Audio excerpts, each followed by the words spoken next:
Cool. So we are now recording. I'm just going to share my screen here to my PowerPoint. Give me a second. And we're going to this team. I'm not sure what I am actually swap displays. Cool. And we're going. Alrighty. Peter, do you want to talk to us a little bit about the trust of what we do, or do you want to start talking directly immediately about Peter and Tony about the player pathways, which is what we want to talk about today? Thanks, Fran. Hey, look, I think we can dive straight into it, Fran. I think we've got the Malakai Alatini Trust on Facebook, and we've got it on Instagram. And and people can probably ask a little bit. We can dive into it as we go into the discussion around it. But Tony, unless Tony, you want to elaborate on it, or just get straight into it. Perfect. Cool. So I'll do the introduction. Over the past year that we've been talking about our work as a trust and where we want to direct our work, it is about developing players. And we have spoken about the players and their careers, but in a very broad sense, not only circumscribed to rugby, but basically where a player is going to be going all the way from when he's entering that college stage of his rugby development until they leave school, and then they progress into the senior club and academies, and eventually over their biggest rugby aspirations. So can Tony and Peter, can you talk to us a little bit about, from what you've seen in your experiences, the player aspirations, but thinking of our players today in 2021, where are the player aspirations with regards to their careers?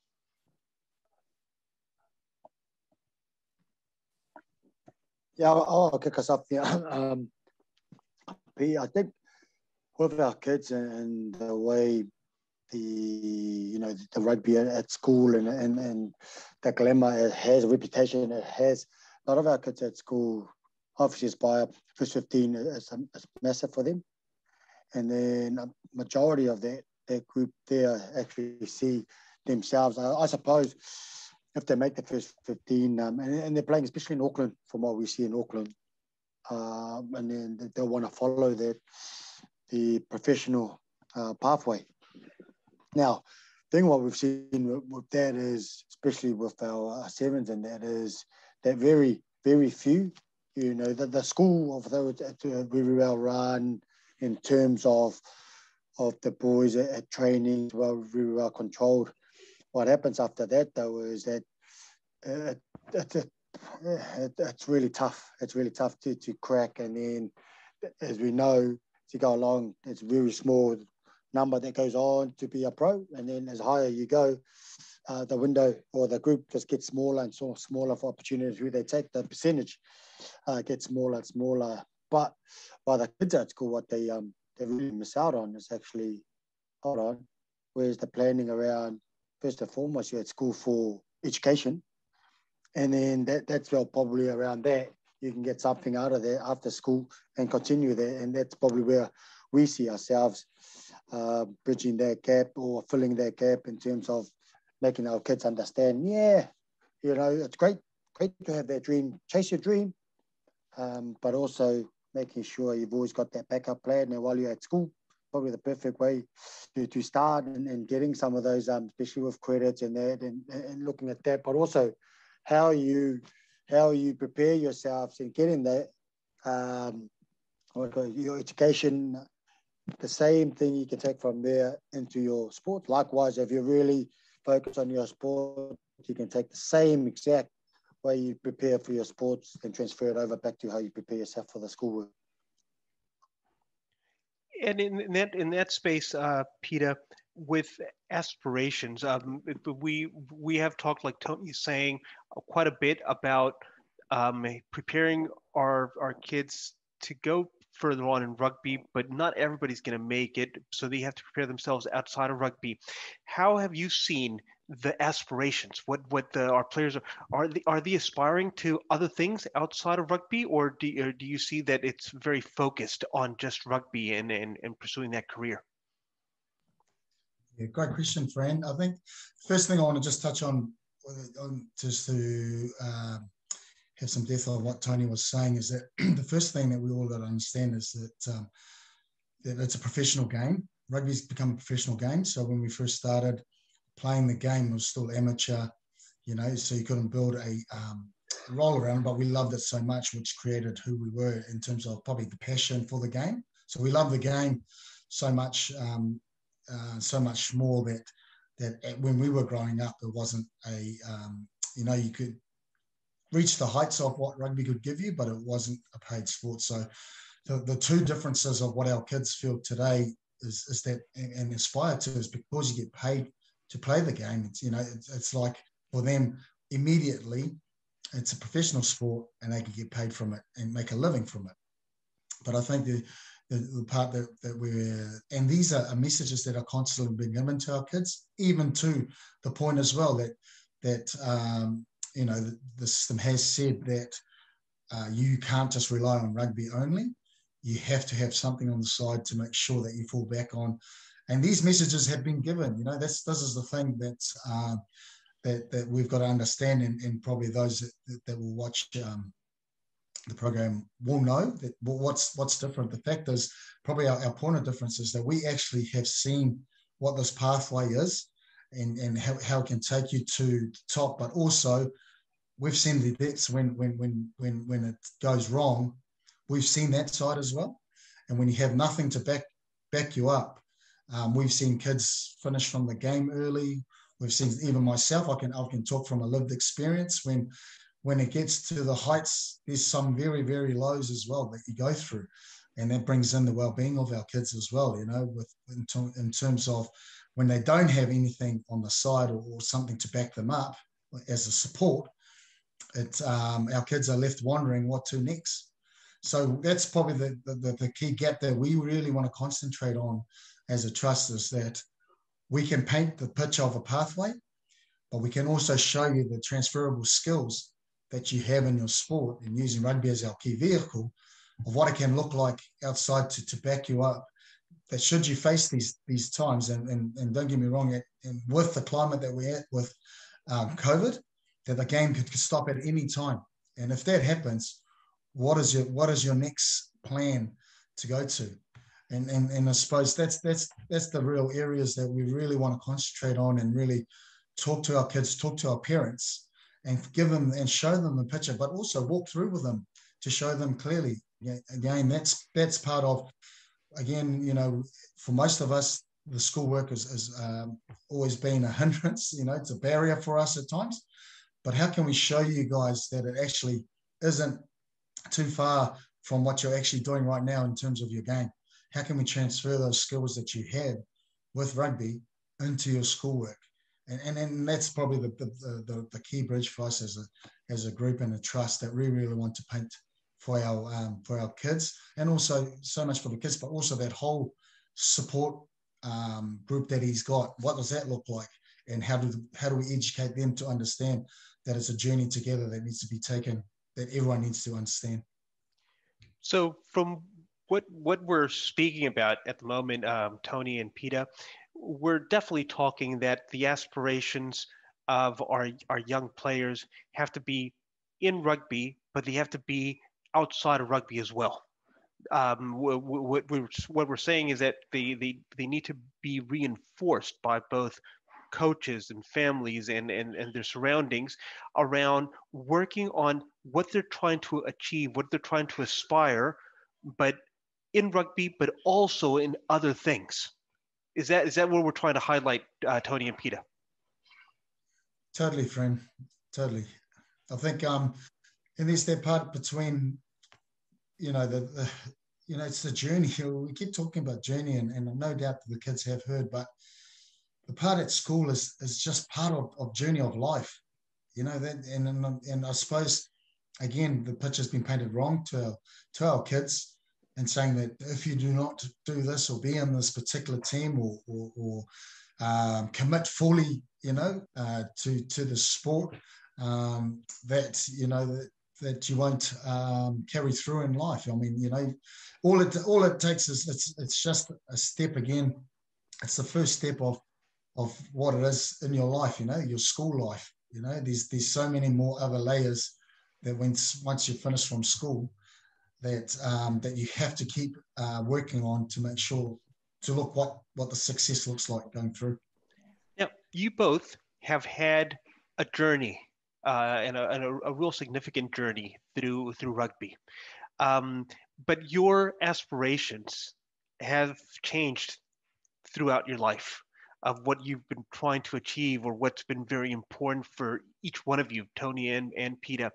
Can you share a little bit how those aspirations have changed throughout your life, throughout your own careers, through rugby and outside of rugby, as an example for our young kids? I think for us, which is fortunate, I think we talk with each other a lot. It was just self-reflecting. We got to a stage where we actually was looking back on our journey and just really concentrating on where we were at the present time and what roles we were doing and how much we were enjoying it. And then just looking back and how many, I think that the journey we're talking about, we don't realize what we're actually acquiring as we're going along. You know, we went totally, and I was talking about this probably just the other day at a coach's, meet and greet at the school I'm working at. And it wasn't until we actually had a good sit back and reflected on, you know, even though our path were different, me and Pete's path were different, similar, just different levels, you know, different levels. But then we track back around what we done well, what worked for us, what didn't work for us. And it was all around, you know, we just think everything that we were doing on the field, everything off it will kind of take care of itself. But, you know, because we were both overseas, obviously, and we were doing the work while our families, we didn't really break it down, that we just thought we were doing the right thing by getting our families off. You know, you're seeing the world, basically. But we were the ones out doing our thing, doing the rugby coaching or playing, never took into account what our families were going through at home. And then we sat back and go, yeah, we didn't realize, you know, it was a good, hard lesson. And then also looking back at identifying, I suppose, once we got to that, getting our team together, sort of thinking, this worked here, this didn't work. And then we ended up together with the international team. And again, was going through those challenges and seeing, what can we do better in terms of growth for our PI kids, for our Tongan kids? But, you know, it started with just being the Tongan kids. And then actually the Talanoas sitting around having a look. And then our vision just got wider. You know, the picture just got wider. And he goes, what can we do better here? And then probably through our journeys of kind of, you know, if we say, well, not failures, of just tough lessons of picking ourselves back up when we were facing challenging times. Bless you, friend. It's just the challenging times that we went through, how we got back up, you know, how we dealt with that, you know, and then also looking at what our kids were going through as well, in terms of when they were coming through the teams, not just our school kids. Then we worked together through the club teams, you know, the different challenges there, different dynamics of coaches, the players, what they were going through, how are we building relationships. And we were quite lucky, I think, when me and Pete kept talking about that. We've seen it from the grassroots level all the way through to, you know, secondary school level, the high performance, or you would call it high performance, or just the rep players that we had through our little Tongan program there. And then also to be able to see it at the top level when we went away with Tonga, that really, we started connecting everything together, if that makes sense.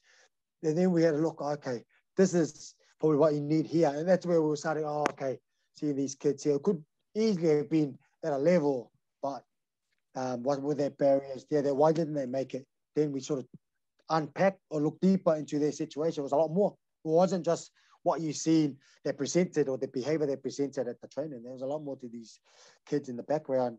And the more we looked at that, the more we're going, this is probably where our work would be targeted. This is where we feel we could give back, and then make sort of be more effective in how we can give back. And then because we've seen it, we sort of saw it, and we also saw what hard work. If you put in the work, it could work. It could actually, wow, if we actually do these steps here, we could see the other result of what we can put in. And also, again, was a lot of unpacking and a lot of things working and not working, just identifying. I think it was just our growth to where we are now. And then looking back, we both consciously said, cool, we could have done this path here as maybe coaches, but there was a lot of work on the outside, and we could probably, this is the pathway, that this is where we can really sort of assist or help our kids if we get this right in terms of, say, with parents, our Pacific Island parents, being, talking to our mum and dad and knowing their story, and then us to probably connect that again into our family or our roots, and then really sort of unpacking all that stuff, if that makes sense there, friend. For you, and I know you well, Tony. At this point, I think basically you're talking about that topic about aspirations. Your aspirations really shifted towards actually giving back. You become very reflective, and actually and your aspirations are not within the game itself, but it's more in terms of helping the development of other young people, especially young people. I mean, I know you have a very strong connection and focus there, and definitely through your career and through your journey, the most recent one, through completing your studies, it has really shifted. I can see in terms of that reflective state of seeing how we can develop further and make those opportunities easier for the young Pacific Island boys and girls now, because it's starting to develop for girls coming through. And Peter, how about for yourself, in regards to how those aspirations and how that career pathway, how has that changed for you? Oh, thanks, friend. Yeah.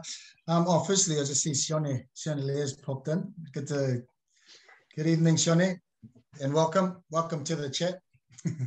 Yeah, good evening, fellas. I'm just off the camera, but I'm listening just to keep my wife happy. No worries, Sione.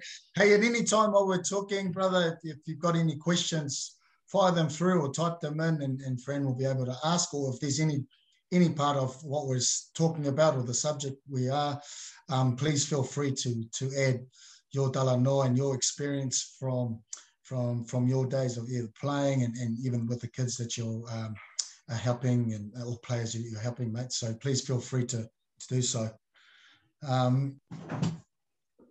Yeah, so aspirations, look, friend, for myself, that it was all rugby, and like Tony had mentioned, we both had same aspirations in the game.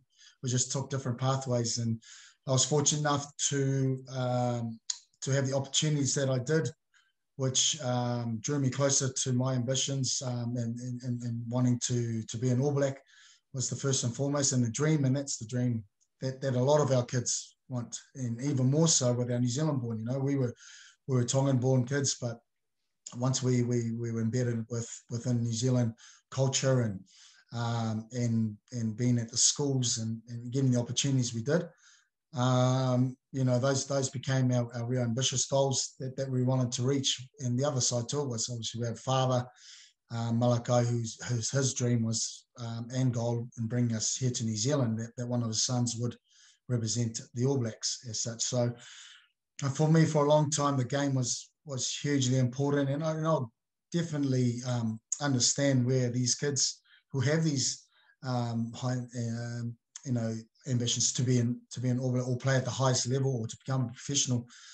But and I came through the system, friend. So every rep team that was available to play in, I worked hard enough, and alongside with Tony, and I was just, like I said, I was fortunate that I was probably at a place where I could demand or be able to showcase my skills at a level where it was, recognised by those at a higher level, and were able to be presented with those opportunities as such, and then going through those levels. So my roots were deeply embedded, and to be able to carry on in the game for so long, I've got to be forever grateful that I have. But at each time, like at each point, you reach obstacles and disappointments, and I think that's a huge thing that we are still, no matter how when we got to the actual outcome, there's definitely costs that come with it as well, and I think that's really important to touch on, because those are the things that really, they either shape you or they break you, and that's quite important for our kids to understand, that it's never a rosy line. The hard work you put in, and all these kids will know too, especially more within the high schools that have these programs that are equivalent to high performance, like a super team would have. The trainings they have, and examples of, like my son that's at King's College, they had 8 weeks at term 4 of morning trainings and afternoon trainings, which were unheard of in my time of playing. But that was the commitment in terms of I'll do my own, but it'll be aligned to something different that was totally away from the game. So therefore, there was still a hunger burning by the time they came around. So there was definitely a balance. Can I interrupt you there, Peter? Because Yep. there's for a lot of parents, and even young boys, that they think if they're not in one of these schools that have these real flashed, real kind of professional programs happening, they think that they're not going to get a shot. Is it quite like that? Just speaking to our families, boys that are going to a school that does not have a high flying program, will they get a shot? Is there an opportunity for them? There's always an opportunity. There's always an opportunity, regardless of what school you're at. The only difference is usually a coach. He may not be the most technical and best in the understanding of the game, but if he's got a heart of God that he cares about the kids, he usually has a connection with those that are in a level that be able to push their case around these kids that will deserve an opportunity. So there's I think straight out, no, they're not at schools. You don't need to be at school with their program, but it'll come back to a coach that really cares and will be able to pick up on that, and to also have an ability to connect with the level that's required in terms of the rep coaches or Auckland or whatever their TID system within the provincial schools that they're at. But it's all around the one of the kids. And then I think the other side we've really got to touch on is the parents' support. I think that either shapes your child or breaks your child. Because if you've got the two extremes of a dad that paints a picture of just totally caring, or the parents that are totally caring, they want the best, but they're not putting the pressure on the child to make such teams, to have to be at a particular level at this stage, putting all these different pressures on a young teenage boy is usually what creates this pressure that's not required. But if they've got that support and understand that the kid is where he's at, they'll go and watch him no matter what. They'll pick him up when he's down, but also support him to go through what he needs to go through and help him in that way. Then I feel that's when the kid starts to see the measure of success coming through. Talking to our parents, what you're just saying reminded me of a story of something I experienced about 3-4 years ago when I was helping out with the academy boys at counties. That the parents were very supportive. They were there for every single game, but that was creating a pressure for this boy that was 19, 20 years old, regardless, because he felt that the parents were expecting him to actually become a Steeler pretty soon. And one of the things that came up in the sessions I had with him is that he always knew that his dad would be watching the game behind the corner flag, behind one of the goalposts.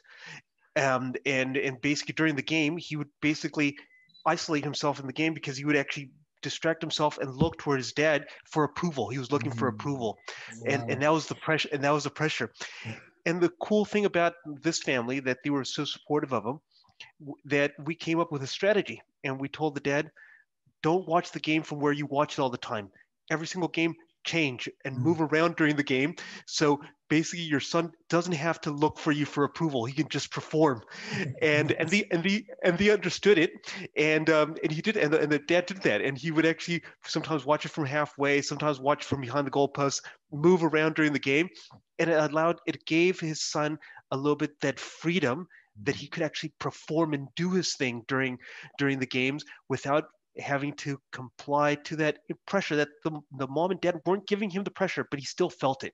He felt that he had to give back through the game to his family, which I feel that is very common. Very common. I think that the key around that too, friend, is the communication between the parents and the son and whoever's been affected, or the daughter. I think what I'm learning more as a parent for a young boy that's playing first 15 is how can I get my boy, that's probably, he's already got this pressure from what I've done and being an ex-pupil at the school and all my achievements. How do I make sure that my boy is living his dreams during this time, and making sure that it's all about him? And that's a really discussion with the parents to understand that space. How much, the space that you've got to give for your child to grow, and it's his journey. Yeah. And that's the part where I really, really encourage our parents in understanding that at times, no matter what you say, they will hear you, but all they do when you're going hard and having these high expectations, all they're doing is you're putting that expectation on them, and then they're trying to create something for you, not for themselves. For themselves, but they're trying to create it for you. So one of the big things that I took with Trey this year around our first goal around, he said, I asked him at the beginning of the year, what is it that you want to do for next year for your rugby, son? And he gave me Dad, I want to make sure I earn my spot in the squad. So he wanted to be in the first 15 squad that gets named. That was his first. And then from there was to be in the playing 22 to strip.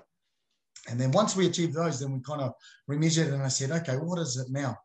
And he goes, I just want to, if I get on, I've got to make sure that what the coaches tell me I've got to do and execute. And all I said to him, can we simplify that? And he goes, oh, yeah, okay, what do you think? And I said, look, for me, I probably just want two things from you that for the whole season that I want to see. One was no fear. Whenever you get on, if you start or come off the bench, you just have no fear. You're going to do what the coaches tell you to do, but you're going to kind of live on a bit of your instinct and your talent that you've got, and you've just got to ride it, right or wrong at times. You've got to ride it and just own it. But and then from there was just from that, I hope that just brings you enjoyment. You're going to love being in the squad. You're going to love training. You're going to love everything about it. Win or loss, we're going to just deal with it. But there's going to be you've got to have a love for what you do, and that'll find you the enjoyment. So that it's something as simple as that. And because we dealt with it, he was just a different, he just could feel that when I come, I'm not coming to critique him. I'm actually coming to just stand, because I'm actually feeling the enjoyment of just watching him. And it's all about him and his journey, friend. And I think I'm just thankful that I'm in a space at the moment that I've come out of the rugby space, because that was all my life, and I've come out of the rugby space, and surprise, surprise, I've gone from rugby community to community, people in community with different initiatives and with real life problems, real life problems that we face here in South Auckland, which has changed my perspective and really getting that understanding that the game is definitely, that puts kind of more of a positive assertiveness that in my mind now, that the game is a vehicle, a genuine vehicle to push through in life. Hey. Yep. Perfect. Yeah. That actually is moving us into our second topic of the evening, which is player environments. And you were talking about how you were playing this community game, but now you're community. We have Tony, which is in the Tongan player environment, and you have on that Ikalitaki team boys that have come from different parts of the world at the moment, different parts of New Zealand, that they are in different playing environments. Why don't you get us started? Because this is the big week for the Tongan national team. Tony, you're right there in the mix with the Tongan team. Get us started with this player environments. What do you see? You have an array of players there. What environments do they bring to this national squad? Yeah, and that's key for us. We talked about it. We were lucky we had as we do, I think, with a few campaigns now under Totai, that we have staff workshop, and it's really around all the coaches, the whole management group being connected in terms of everything we do, that we model everything, because that's key in front of the boys, that we are all our comms, everything, it's the right comms in terms of how we encourage our boys. The first thing it's said is and it's just been big on Kefs, is that he's had our minister from Australia, but he's well, he can adjust to Tongan or English, so the boys can get. So we built a lot on the culture aspects of it. We realized on this campaign, we hadn't played for a year. So it was a restart. This is our first campaign since the World Cup. So, and then we have a whole heap of new staffing as well. Our Tongan crew, our Tongan staff are still in Tonga. And even our players from Europe, the majority, cannot, get over. We only relied on the boys that would normally returns back from after their season. So there's a whole heap of different different challenges, but exciting one, because now there's a whole heap of opportunities for these young kids. It's kind of, it's a changing of the guard. We've had our captain retire from the last World Cup. And then we had a few boys there that were Tongan born still. We had a Tongan feel still, because we had a lot of boys that were speaking the lingo very strong in their Tongan. And then we had, because we had a few staff from Tonga, there was a real good connection there. You know what I mean? Where they were chatting and conducted ourselves around. The Tongans will always be around with always starting the day with Lotu, with our home, our sharing, and that always starts us off the day. So now that we had a whole heap more kids that grew up, they're like the third, fourth generation, So they were all based here, all coming from club. They're all in water training squad. They're in the sort of system there, but they were coming from that. So it was key for us to get that environment right, that our kids are actually coming in and feeling comfortable, coming in. We were giving them the encouragement of, you belong here, the confidence, by making sure, and then the coaches look great in this. They work hard in terms of how they plan around that. They were not overloading these kids during the week. And I heard, even I wasn't here at the actual training week, was a lot, but there was an enjoyment factor at the same time. The heaps of games in between, so the boys weren't overworked, but it was enough for the kids to take it the step by step, but also just making sure they're enjoying themselves at the same time. Like, they had a community day on Saturday. Went down to the Tongan community there, and done the kava ceremony. Maybe it wasn't what I call it, suppose, just like the like the All Blacks stuff they had. Obviously, they got a massive media, but our boys, we live it all the time. We do it a lot out of the camera, and that cultural aspect of we live it on a day-to-day basis. And now they've gone from the locals at night. There's a set time for that, and that's driven by our minister as well. It gives it to the boys, but then we've got a couple of leaders that have come back. They're driving a few of the things with the young players, and it's like there's an excitement, because the kids we're getting in, they don't know any better, but they're really excited to be here. They're actually really tough. That's why I wanted to ask you, because especially with our Tongan boys that are actually New Zealand based, and they're New Zealand cultured, but they're coming into a Tongan national team where you're bringing in that cultural side. From what you're telling us, they take it on well. I can imagine they take it on with curiosity as well, or do they or they immerse themselves comfortably into it? Oh, from what I've seen in my short time here, and also just keeping in touch. Now they are immersing themselves. The key, I think, one of the big game changers for us, and it's built over the years, is that when we're now putting up our team list and the villages of where they come from, their parents, origins are there, and how it's growing. I remember our manager telling us it used to be just we put up the knowing from what the kids would know of the origins of village, where they, but now the family's actually calling in.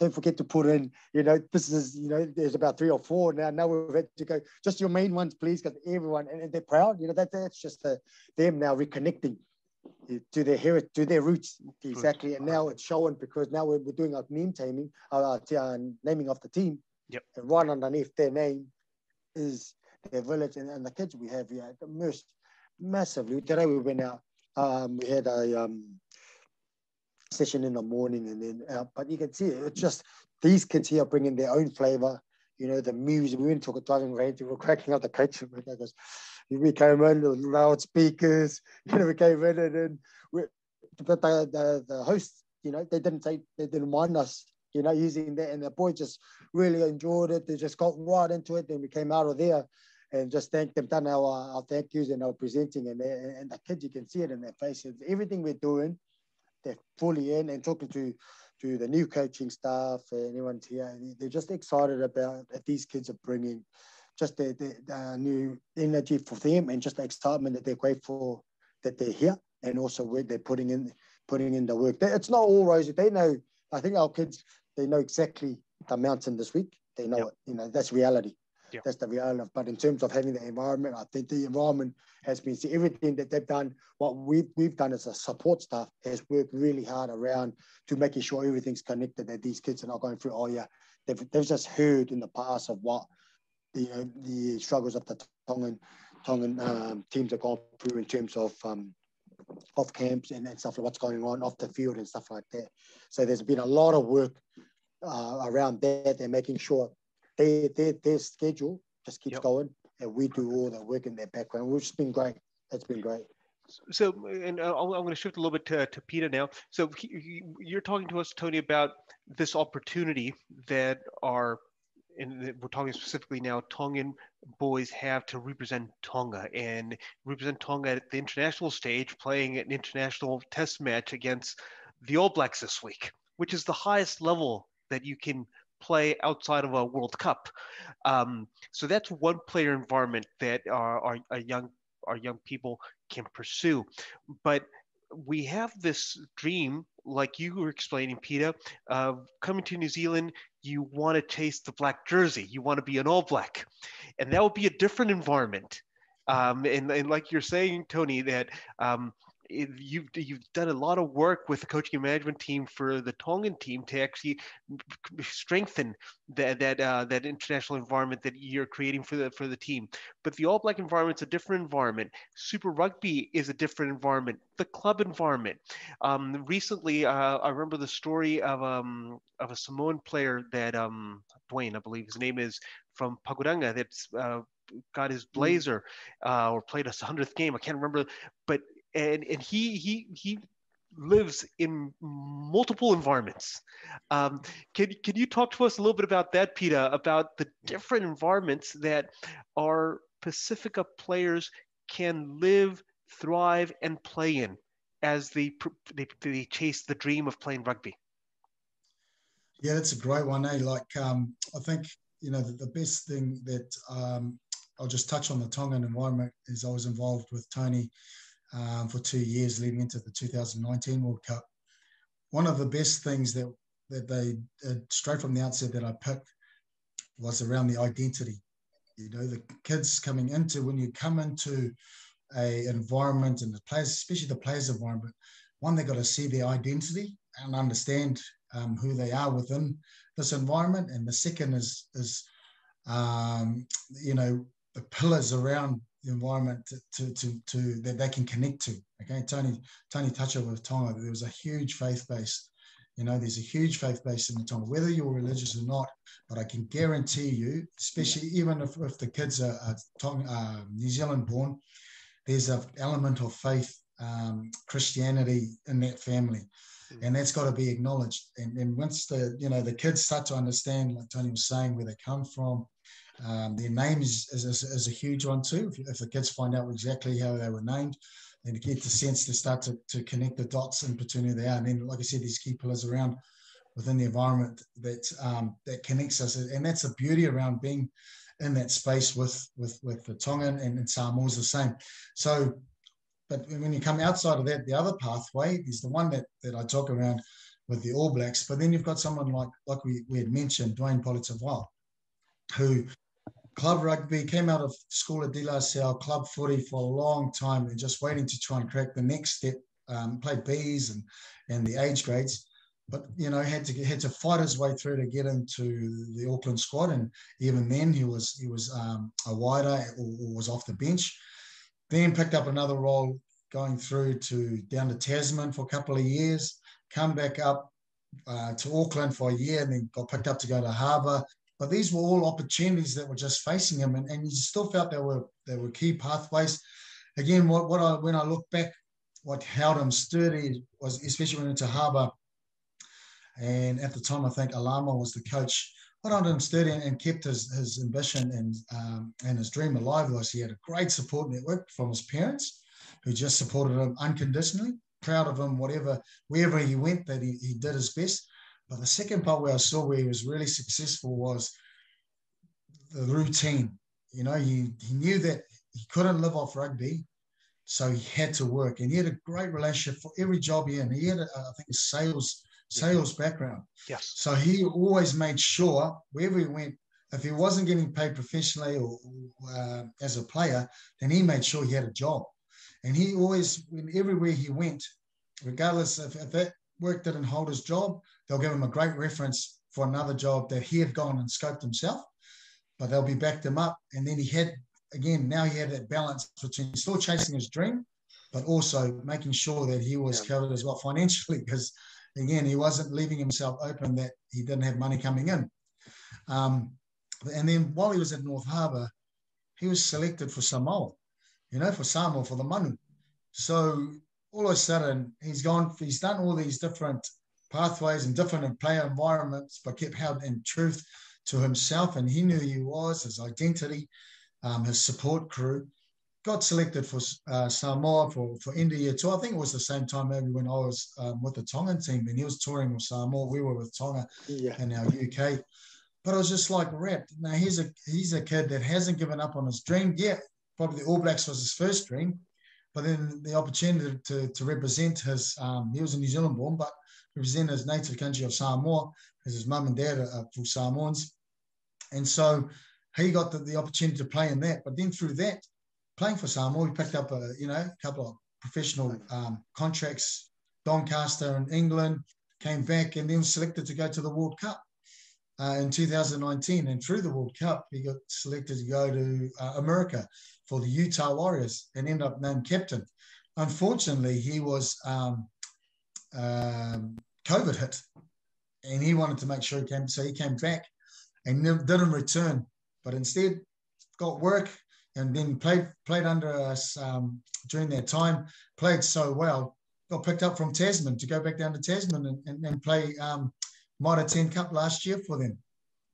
So here's a kid, and then just recently, like you said, he played his 100th game, came back, didn't know whether he was going to continue on playing for Samoa, but decided, look, I'll just keep my options open. But his goal became he wanted to play 100 games for Pakuranga United Rugby Club, because that was his club. And he picked up that feat this year, but he got a job again, went back to working, different job, but sales in his profession that he's really good at. And now he's been reselected in the Samoan team, the Manu team that played last weekend against the Māoris. So these are unique opportunities. But again, when we think about the player environment, there's definitely areas where, like the Tongan and Manu Samoa, where you're going to clearly be identified to, where our kids have got to start understanding is when they go into a player environment, what part of them, is welcomed and is in this environment. But that's not just on the player. That goes back to our coaches and our Talanoa from Monday night with our coaches that attended our session. there's actually, those coaches have a great self-awareness of that amongst their players. But where we get challenges, the other environments, whether it be schools, and what part of them where these kids are recognized for their culture and they put their culture lens. But, and you don't fully immerse, you've got to just make sure there's part of that that's engaged, because, especially at schools, you've got to have the part that's the culture that certify all these kids individually and not be boxed. So they're individually acknowledged. There's the other part as well, as what is it from, because we're representing the school as well. So there's got to be a big part of the school that's part there. And then all from there is, how do we make sure that everything else around us, especially our family support, is acknowledged as well within that environment. So it's definitely, it's no easy feat, but they've got to understand. We've got to understand the whole, like when we look at a holistic approach, which is a word that's really thrown out around catering for our kids. As a coach and as a person that's controlling that environment, you got to make sure, we've got to get away from thinking that this part or this, we're boxing our kids into this thing that works, which, don't get me wrong, is a system that's been very successful for the All Blacks, as was pointed by one of our coaches on Monday, and it's hard not to go away, because the success of the All Blacks dictates, everything else that comes down. But there's a period that we've seen, there's a big, massive gap identified where our kids that don't come up through that system, what is it then for them? What is it then that they can go to? But as we've seen from Dwayne's pathway, there's definitely an avenue, but it's, again, we've got to make sure that our kids are showing all these areas so that they're well equipped to go forth. From what you've been telling us, definitely, probably we need to highlight, looking at Dwayne's example, is work outside the field, that he's actually has kept himself together through work and his sales career to actually continue to pursue the rugby dream when actually the professional game was not necessarily there at moments, and waiting for the next season or for the next opportunity through Tank Cup, etc., to present itself, and then taking those opportunities when they came. For example, with Manu Samoa, and then that opened the doors to go to England, and then that opens the doors to go to the America with Major League Rugby now. So, like we were discussing on Monday, yes, there is that pathway that is very successful. It's the New Zealand pathway that's been presented to all our kids here in New Zealand. But not everybody makes it.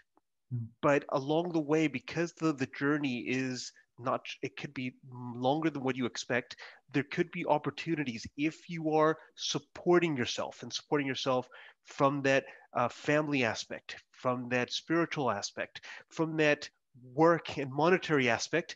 Those opportunities can appear, and you need to be ready to be able to jump on those different environments that life will be presenting to you as a player. And I think that's a little bit what we're summarizing here.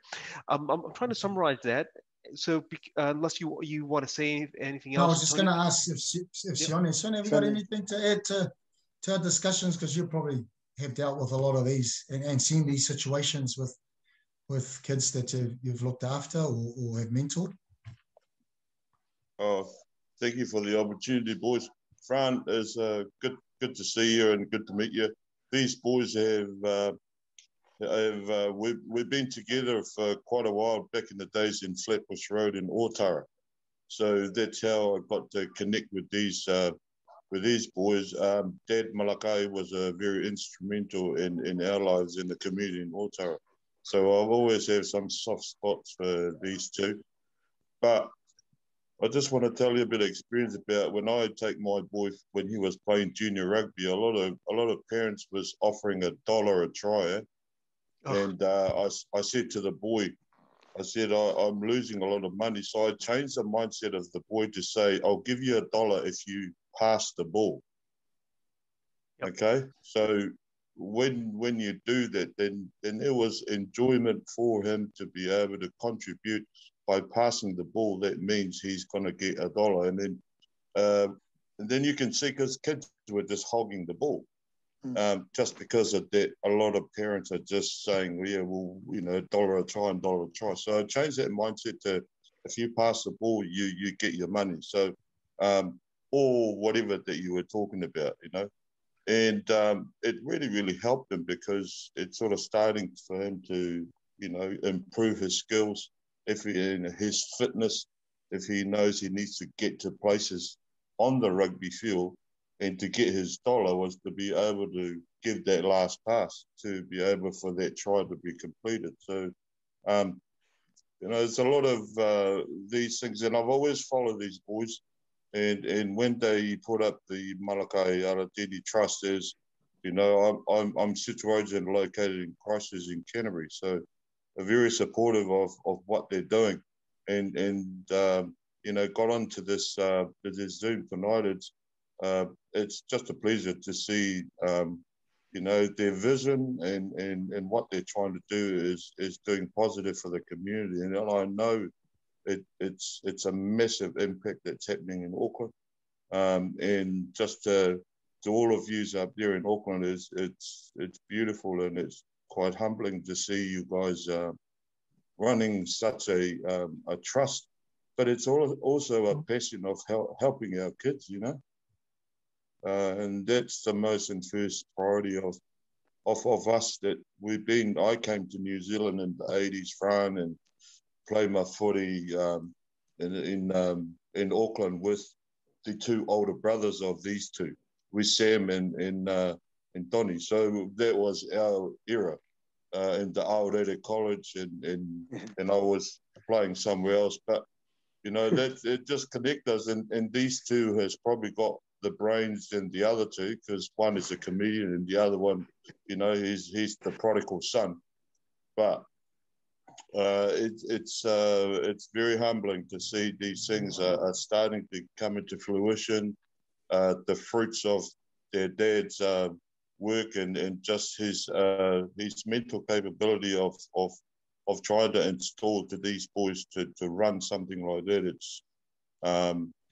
It's just great to see. So, but my experience with rugby, I'm sort of helping out, you know, kids right up to sort of my 10 kind of senior club players, front as a specialist front row coach. So that's all I do, and I try to get into the 13s and 14 years old, is to be able to put some confidence in them to be to play front row and have confidence to move up to first 15.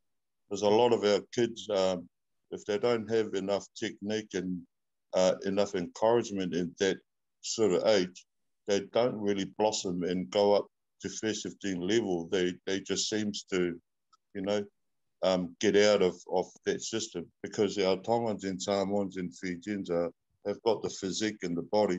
It's just a matter of someone that can try and link them and then say, you know, why you're there is the enjoyment factor, and then try and get them to, you know, to perform in that level and have confidence, but then encouraging them that could be a key in the future for them to earn a living, you know. You know, we always joke about front row as, you know, the concrete mixers, but that's where the dollars are lying around in France and England, you know.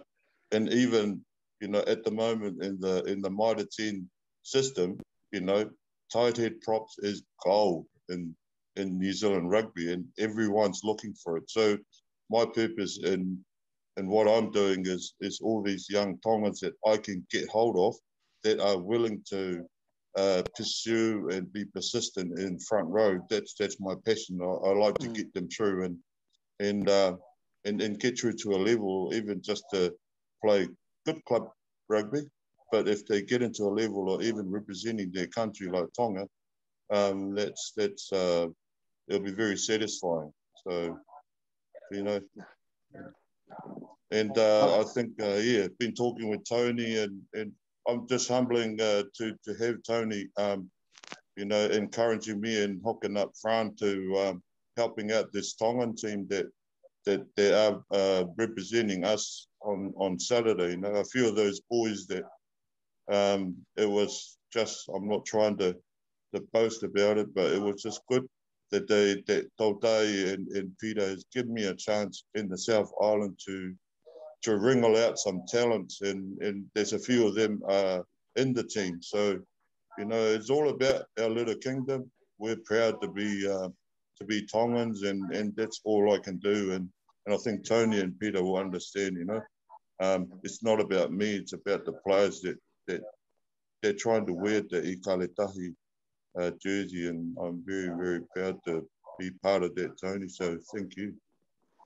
Malo, and we're blessed. We're blessed. I think from me and Pete's perspective, we've met great people, and I think once you, and it's just life, I think we need to meet like-minded people and want to work hard and want to do what's the best for our kids, and you know, and that's where the magic happens, the conversation. Everyone's the same passion, and that's what we've run into Sione, and he's definitely helped Tautai and they getting these kids out. And you see the stories, you saw it on the net, man. Like Sione floored me here because man brings up on you know, from on TV, so that I was able to give some backstory of some of the boys, and you know, and it's great stories because we've had that along the way, and just to give them that stage, it's fantastic. And I think we're all sharing, you know, our work can only be better because they will cover a lot of space that we can do better, and then that's probably the support network that we can do from all areas. Now we've got Siona down that covers Christchurch, big area there, some people down in Otago of Harley and them. So all those connected, we're all talking together. That's how we can build stronger support for our kids, really. That is really our angle to making sure that our kids are getting that wraparound support, and then they know better, and then we just let them go and do the best they can. But everything, they sort of more clarity on what they can, what can they do, what options are there for them. Peter? I think with these kids, and I think I spoke to Tony about the thing about, you know, like playing a team like the All Blacks, like you're playing the best, right? So you're definitely going to get your measure. You're going to, and if you're, Tough love. You know, you're going to find out. And then I think there's sometimes teams may shy away from it, but I'm glad Todai has taken it. One is that when you don't make the All Blacks, the next best thing is to play the All Blacks. There's nothing better than playing them on top stage, regardless what's going to happen on the night. You've got to put yourself, if you're wanting to play Test rugby, and it's probably the message for these kids, it's like the excitement is definitely cool when you see the kids into the squad. Hey? Like the chats that I had with the boys before we played the All Blacks, it's like you either come ready to have a good crack at it, or you'll watch the game go by. You know, and for a lot of them, and when we played them in Hamilton, as tough as it was, hard to watch. You know, and it was very tiring running the water for that game because I was going there nearly every minute under the post, and my poor buddy Richard Watt was like, "Man, we just got to have to miss a couple. We're going to have to miss a couple of tries to just let these kids just deal with it by themselves." But you know what dawned on me when I reflect on it, like playing those kind of games, it does give you a measure of where you're at. Yep. And if you're true to your word and that you want to play Test rugby at the highest level, well, guess what? You're going to get it the best when you play the All Blacks, right? But the other side to that for our kids is it gets them into the mind straight away when you play a team like the All Blacks, like, this is Test rugby.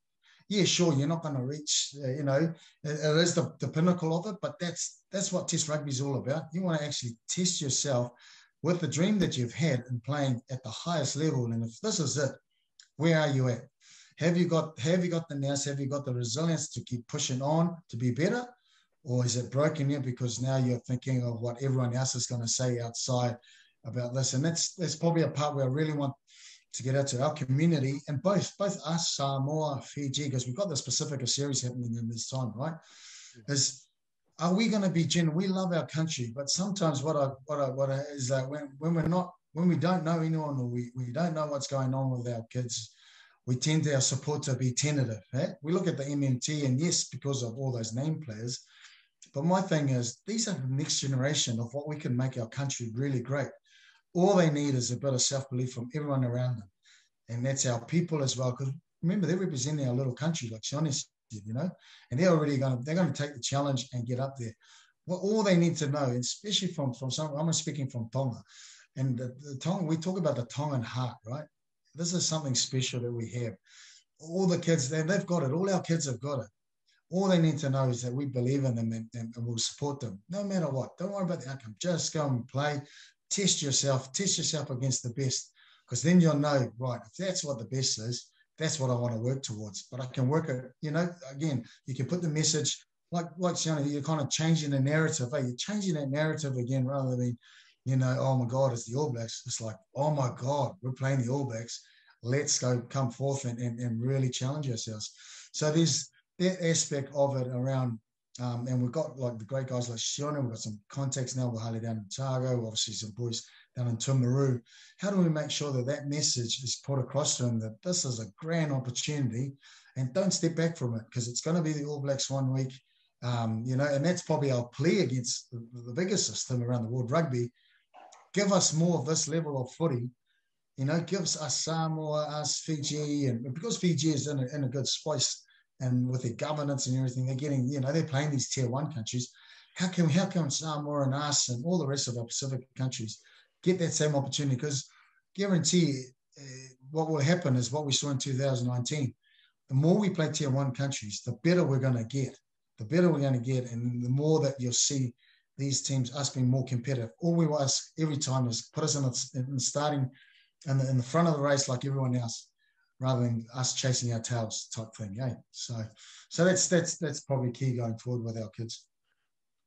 I agree. In a session I had with a couple of boys earlier this week, I was talking exactly about that. How often our potential is limited based on our results, but when our potential drives our actions, and our actions achieve results. But then there's the belief, and if we are able to believe a lot bigger, that can actually really grow and inflate that potential a lot bigger as well. So we have to shift our thinking from results to belief. We don't want to have that glass ceiling that limits us because of results. We want to have to reach that sky because our belief is really big of what our potential can gain us. And I think, Sione, you're absolutely right. And as an educator, it's one of the things I try to highlight. We're living in little old New Zealand, but the skills, the talents that we grow out of this part of the world, which is New Zealand, but also the Pacific, it's exportable. And we're talking about Dwayne having the chance to go overseas. You're talking about those front rowers that are well sought after in the UK and in France. There are pathways. There are true pathways available. They might not be the traditional ones. We know we have this golden carrot that is the system that we have in New Zealand, but like you were saying, Peter, the opportunity, if you can't be in the All Blacks, the next best thing is let's play the All Blacks. Let me measure myself against them. Let me measure myself. If I'm not in the Crusaders, which is winning every Super Rugby championship, let me be in the Highlanders where I can play them twice a year. So this is what we want. We want to push, and we want to open our minds to actually those different player pathways. In closing, Tony, Peter, Sione, anything else that you want to share with us in regards to the player pathways for this belief and for this dream for our Pacific Island players to have as they're pursuing this big dream? I think for me, I'm just going to shoot off. Sorry, Sonny. It's just probably all of us, just those key messaging and clear messaging and connecting, probably not just our kids at school, but also their parents as well. There's Talanoa around the parents understanding. You know, there are different pathways as well, just to support what they're doing on the field. And once they get there, I think we'll see a lot more. Them just, you know, we always measure, there's different successes, but you'll see a whole heap more of our kids probably staying in the game a bit more. The enjoyment factor will come, or the pressure will be lifted. Even like this week, just a couple of talks with a couple of the boys, the young boys, and then just asking. Funny enough, one young and one just coming to the end of his career, who picked up tools not long ago, you know, and same conversation about being excited. Also, you know, I was able to, okay, so what are you doing outside of your footy and that? And then he's able to tell me what he wants to do off the field, and he's doing some stuff anyway. And then obviously one of the older players who's coming to there, he knows it, and he's picked up tools. And then I met with him early in the morning. It was just a chance. He was one of the early risers. Same thing around, picked up tools, and then and I said to him, how was that? Well done. And then he said, you know, straight up, it wasn't easy. Not easy, but he's getting used to, and he's excited about the next phase. But he's preparing himself, which is great. And these are probably the stories of the Talanoas we've got to have with our kids and parents, anyone else around, so they have a more clarity what the pathway would look like. So it's exciting, and there's always going to be challenges there. But again, the more people we meet like-minded and we can tell these stories, I think the better it'll be. Yeah. Before you go, Tony and Peter, Frank, thanks for giving me the opportunity. I'll tell you a little secret, This is the little secret why Crusaders are so good. Because I am really, really close contacts with Tasman Makos, and that is the best province that's going around. I've got about 4 or 5 Tongans are going through the wider training group and academy. And Fran, Peter, and Tony, I encourage your kids to, even if they think about coming to Tasman, to test themselves in the right environment, which is just one step away for Crusaders, is that the academy structure is the top, sort of one of the best structure that I've ever seen. And I've got close contacts in that environment. And that's why I'm so passionate about our Tongan kids, that I've got a guy in Nelson who owns a remarkable, it's like a job agency kind of business, where the kids that I take to Nelson, he sort jobs and the club sort accommodation, and they're well settled. So just keep me in your prayers, and keep the vision that I'm trying to do, because I know that Tasman Makos is the #1 province that's going at the moment in their academy structure. Scott Robinson goes there every month, and he sees a little Tongan fella running around that he likes. He comes to Christchurch for just experiment, you know. So those kids that are running around there, they're not let go in Tasman. It's like everyone is connecting to Crusaders here. So, you know, maybe we can take some, you know, a bit out of the blues, but, you know, you guys can live on your glory at the moment just for your 18 years birthday. But that's the will, you know, that's fine. But I'm just really, really, you know, reaching out for your kids that it's in your trust, in your academy. If there's any kids there that, you know, want to get out and test themselves, you know, I'm willing to connect with them, and you know, there's a club and there's jobs and whatever that you guys need, I can sort that out, Nelson. There's no problem. So just giving it out there to you boys, but thank you, Fran, for getting me into this Talanoa.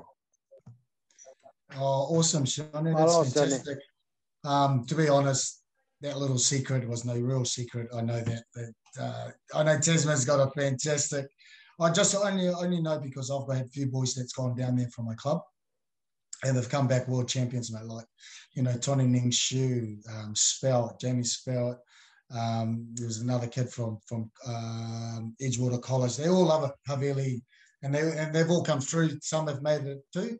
And then, yeah, actually, the majority of them have probably got through to play Tasman at, you know, at minimum, and which is fantastic. I think the key, I think, for me around player pathways, and both Tony and Shawnee spoke about it, but it's really these, like I said, we're not discouraging the New Zealand pathway, right? That's a dead given. If you're New Zealand born, and even if you've come to Tonga and you've got the talent, you've worked hard, and you go through that pathway, look, we're not saying that we definitely won't support you. Fantastic. But I think that the big key is that we want to show, and we've got to be a lot more explicit in showing what different pathways are available, so that the one that suits you and one that you feel will suit, and you'll take, mate, the world's your oyster, you know, and that could be anywhere. Like I said, like I've had many years in Japan. I've got contacts in Japan. I see different pathways going through there that will help you. Will it take you there? That just always dependent on what the player actually wants to achieve. And if it suits to go, that they really want to go the big way, then hey, what does that look like? We just got to, I feel that's the missing part too, that we're also easy to say, we're saying, yep, you've got to be in this team to be in the All Blacks.